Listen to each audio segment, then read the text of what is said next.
this is a great interview of a great new business here on the island called the Den of Pin, which is clearly a den of pinball. These are all old school electro-mechanical machines.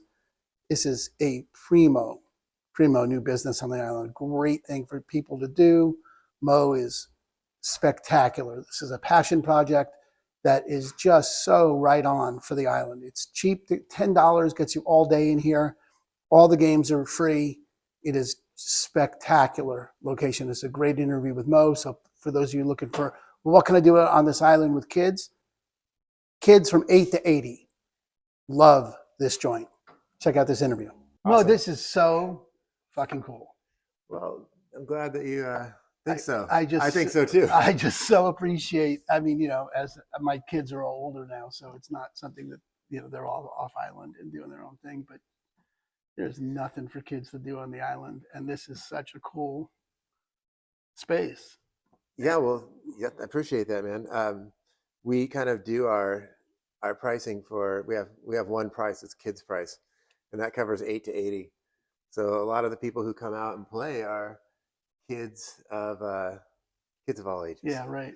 We've been doing monthly tournaments since I did my pop-up at the Strawberry Festival in July, and over the last 7 months, we've had a lot of people show up and take interest in doing it. They bring their grandkids, they bring their kids. I'll bet. We get father-son teams of people who are 80 and 45, and sometimes we get them, you know, it's just all across the board. It's been so amazing to have all these great people show up and build community, and it's just so neat to see people who've lived on the island together for 20 some years, never spoken a word to each other, and then they get paired up at a pinball tournament, and then you see them at the Thriftway walking down the street. Hey, that's my partner, that's my pinball partner, and they'll just take up and start, you know, that's awesome, chatting it up at the supermarket or wherever, and they just get paired up when they come to the tournament. Yeah, that's so hot.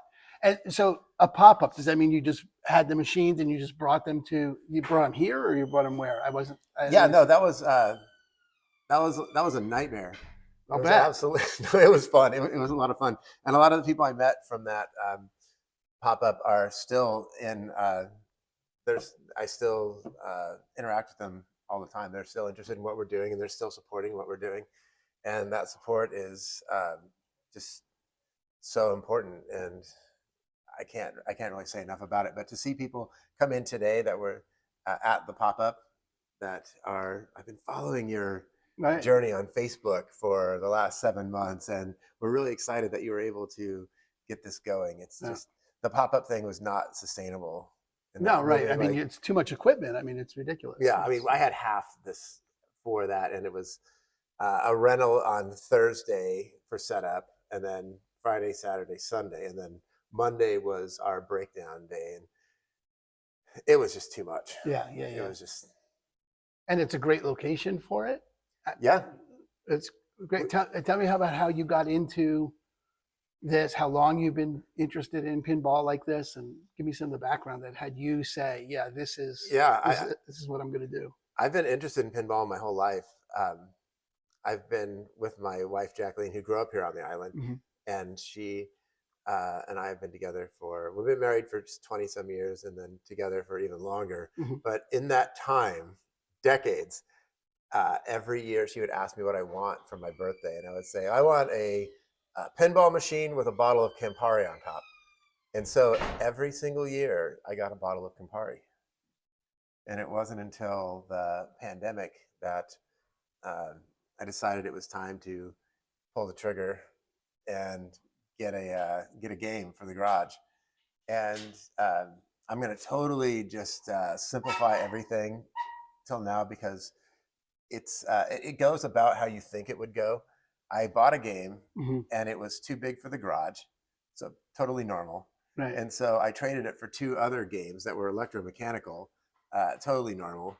And then they were broken, and that's actually totally normal. Right. And so I had to figure out how to fix them quickly, because I had 2 games that weren't working that needed to be diagnosed and repaired in order to be functional. Right. And so I I come from a science background. I was a science teacher down in Portland, and I taught a lot of great kids over the course of the last 3 years down there. But that was very helpful in being able to figure out how to do schematics, to read schematics rather, and then how to use, simple scientific method to be able to diagnose and fix games. And then I fixed them. And then I got two more.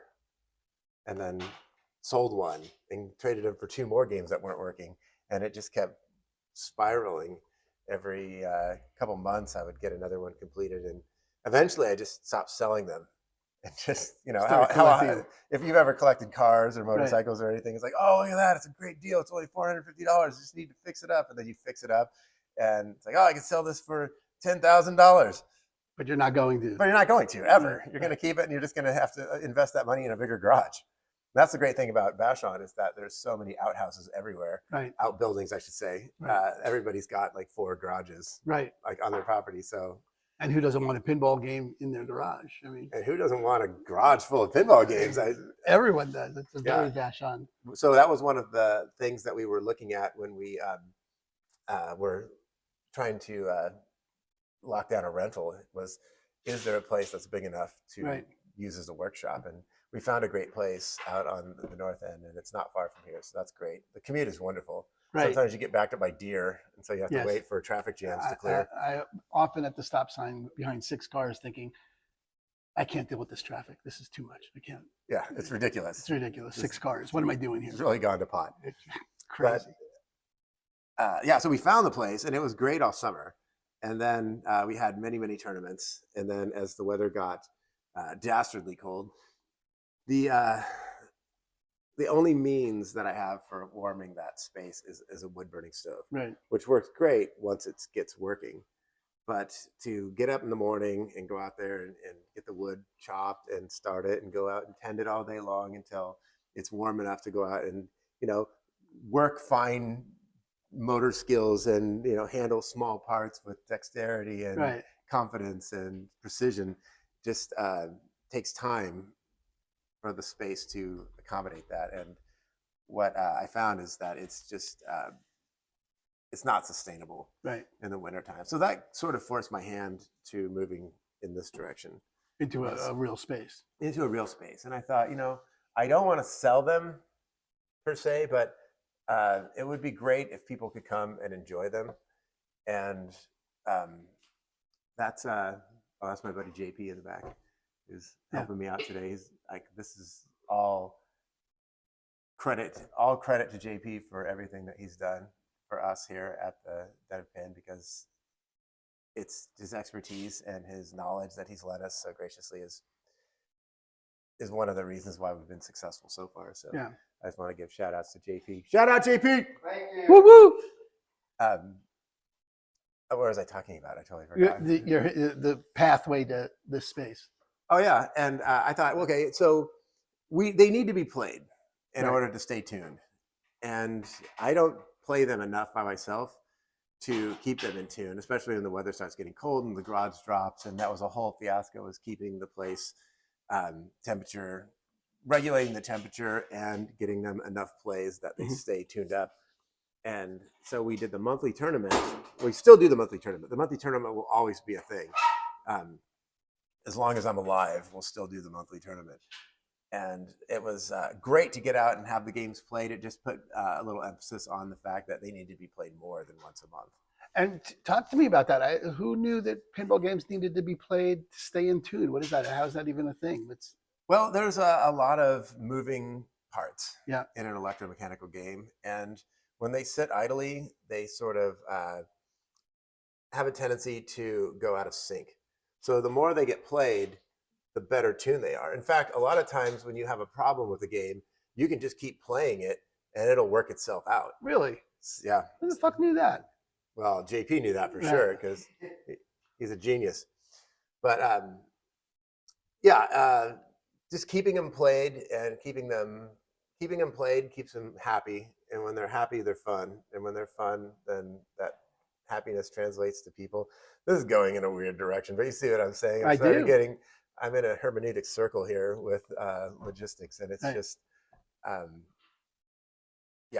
it's just It's great. It's fun, and very um, it's very reassuring to see the young people come in and just become like infatuated with the sounds, this crazy chime bell sound bath that overwhelms you when you come in, and right. I'll then bet. you settle into it, and then it starts to become sort of you become part of the whole experience with your communications with other people. Your God, yeah, dang, and all the stuff that happens. It all becomes part of the vibe, and to see kids come in and just be transfixed by the incandescent light bulbs, which a lot of them have never seen one in their life. Right. There's something just so interesting about that little filament that burns in there. And I remember thinking as a young kid with a flashlight staring at that little filament, like, how's it work? It's just such a cool little bit. Um, but yeah, the whole focus here is um, it's obviously the pinball, and it's bringing the electromechanical stuff to Vashon, but it also has a lot of the aesthetics that I hold in high value, and that is first and foremost no jerks.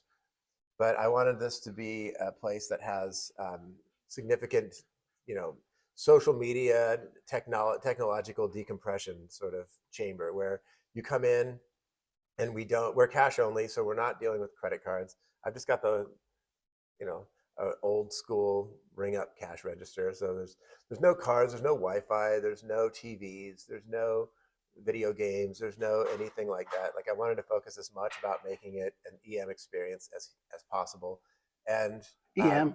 electromechanical, Electromechanical. yeah. And as far as I can tell, this is the only one around at the moment. Not that there won't be more, and there haven't been in the past, but right now this is the only one that I can find online. Of course, you know, internet's a little spotty in Serbia, so they kind of Right. You slip don't one. know. Yeah, they Right. kind of slip one under my nose. But I mean, yeah. So that's our focus, is to It's keep it this and to keep it decompression from technology in the world. There's a lot going on out there, and I can't do anything about the anxiety and the suffering and the anguish that people feel from just being overwhelmed by social media. But you can come in here, and all that stuff is outside. It's going to be there for you when you leave. There's nothing I can do about that. But while you're in here, you can just get lost in it's what's going on. 1975. It's like a All time capsule, yeah. yeah. And so, you know, take a little load off, mentally decompress, and just It's just dynamite. have some. Yeah, thank you. Appreciate It that. really. I mean, it couldn't be more Vashon. It couldn't. You couldn't get a more Vashon concept than this. This is just, you know, this is it. This is what the island is a little oasis away from all that bullshit. Yeah, You it's know, kind of like it's a funny thing my daughter used to say. It's a mystery wrapped in an enigma, right? but it's kind of it's a it's a what what's the word I'm looking for? It's an eccentricity Yeah, wrapped in an eccentricity.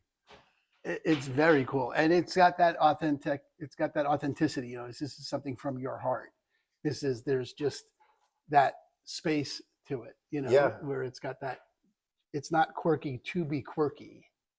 You know. yeah, it just is this way because that's what it is. Yeah. It's yeah, full stop. It's just It is what it is. I love EM that. pinball. Very good. And is it? How long is it? How long you been open? We just opened on first Friday of February. Okay, good. So 2 weeks, 3 weeks. Yeah, Just and that was sort of an arbitrary start date. right. Just it happened to be when our liquor license came through at the earliest point, and so that was kind of high hopes. We actually got it about 15 minutes after we opened, so that was good luck. But also, um, I knew there'd be a lot going on, On and first Friday, yeah. first Friday, but just in connection with getting all of this set up and done, I wanted a date that was easy for me to remember. So when people ask me when we opened, Right. I say, "Oh, it was first Friday." Right. Yeah, and I don't have to remember the date. I don't have It's to very remember good. anything. First Friday Yeah, in February. first Excellent. Friday. That's very cool. And does it look? I mean, is this something that could sustain itself financially? Is this? Well, Aaron, I'm We don't glad you know. asked. We don't know yet. Right? Yeah, It's 2 weeks in. But we're doing good now. It's my rent's going to go up next year uh-huh. by a lot, so I'm going to have to make some adjustments. But I'm just trying to make it as exciting and fulfilling and accessible experience for the people who live here as possible. So I want people to be able to come every day if they want to. Right. So I keep the overhead low, and I try to keep the what drinks and beverages or other beverages and snacks that we have reasonably priced. And so I've had a lot of people tell me it's too cheap, and that they're worried that I'm going to not be able to pay for things, and they're probably right. But I also you got to get started. Well, yeah, and I wanted to make it a place like one of my borderline, or like baseline, I should say, rules is I want to make this a place that I would want to come to every day. And so that is $10 cover. Everything's set on free play. If you don't think that's a good deal, then you either haven't played pinball, or you haven't been keeping track of how much your kids have been spending on games as they're just walking through, putting money in, and then moving on to the next game and not playing. There's 24, 25 games on the floor at the going rate of a pinball game, $1 a game. You'd pay $24 to play every single game on the floor once. If I half that to 50-cent games, which no one can really argue with, then you're still paying $12 to play every single game on the floor once, which you're not going to want to play them just once. You're going to want to play them multiple times. But that's still $2 more than what I'm charging for just an entry fee. Right. So it really is a screaming deal. It's awesome. And it should be more, but it's not, because I'm not interested in gouging people. I want something on the island that's affordable and accessible, and something that people can do and have a ton of fun with their family and friends, like every single day if they want to. It's just so nice. You're a fucking hero is what it comes down to. But really, for people with kids on the island, this is a great space. This is just a great deal. I love the family day idea, and the just the $25 for up to 6 people. Come on, man. Yeah, I was gonna make it 26, and then I was like, no, I can't live with that. I'm making it 25. It's just the place just has that level of integrity, that level of feel, that level of this is a heart-based phenomenon, and it really feels that way. It's not. There's nothing. No one thought, okay, well, how am I going to make the most money? I have these games. They need to be played.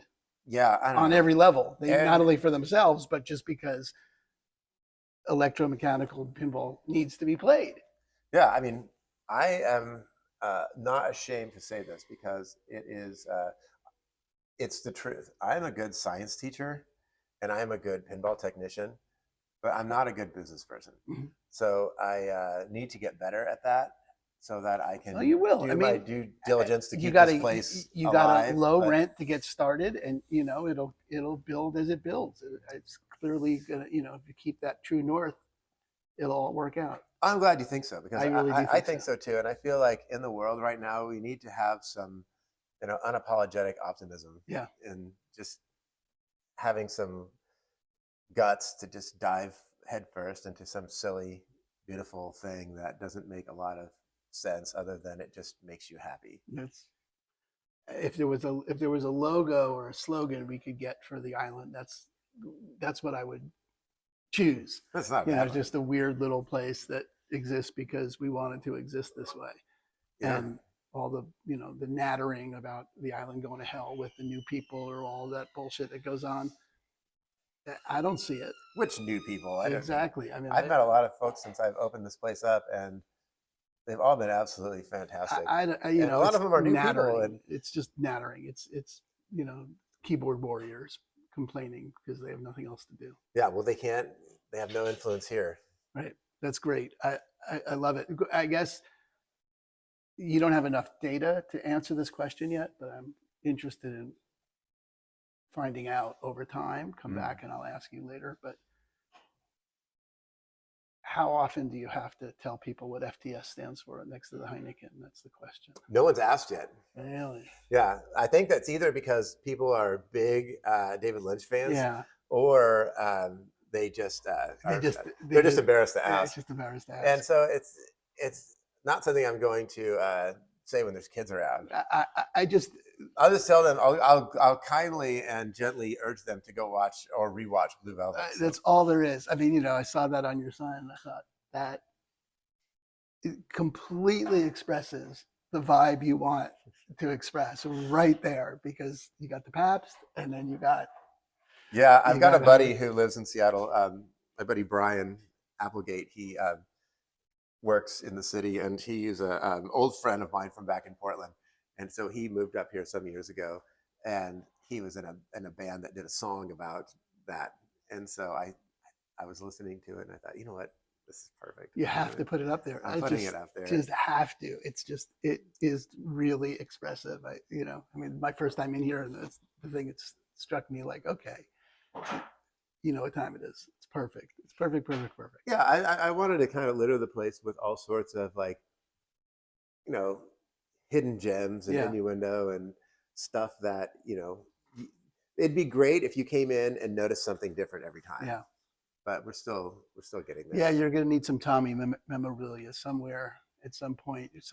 Yeah, right now I'm really rich in Warriors. Oh, very good.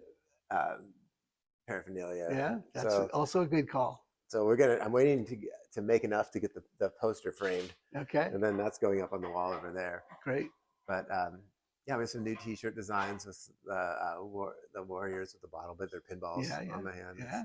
I've been putting those up and using them for social media stuff. I don't have I'm not very savvy in that regard. So, like, the aesthetic isn't really, like, forced. It really is that I'm just horrible at technology. And so, yeah, it feels authentic. It's excellent. It's really, really excellent, Mo. I really, like I said, just as a parent on the island, this is the godsend. It really is just a really great service. Well, I'm glad that I can be of service, and I feel like it's important to me to come here and bring something and an offering that is that's people respect and that they connect with, and that they can see some value in. I felt like that's what it was. I grew up here in 86 and 91. I went to Malik Terrace High School. So I'm familiar with the Seattle area. I'm actually from here via the Midwest through Iowa. But then moved down to Portland. I've been down there for 35 years. And at Portland at the time was very much what Seattle was like in the 80s, where it felt like there was a place for you if you could make that contribution. And if you could earn your salt in the scene, then you would be a valued member of that scene. And so musically, artistically, there were so many people who were trying to, like, raise the bar and prove themselves as good artists, or at least willing artists, or people who were brave enough to keep pursuing their craft and getting better and better and better. And that was very, very important to me at the time I moved to Portland. And I think that's the thing that really, I wouldn't say killed the city. It's still a wonderful place. It's got its same kind of problems that everywhere else does. But people don't move there with the same desire to want to show up and contribute to something bigger and prove themselves as anything. It's just now a place where people just kind of just go, and they expect everything to be, like, catered for them. And it's fine if that's, like, what you want and that's your goal in life. But I'm telling you, there's so much more to it when you have something that you contribute that people can enjoy and reciprocate and just feel like belongs in a communal sense. That's important and meaningful. And I feel like that was important for me coming here, was to have that same sort of, like, DIY work ethic and just show up and just do my best to bring something unique and special, and just prove that my desire is just to simply out hustle everybody else. That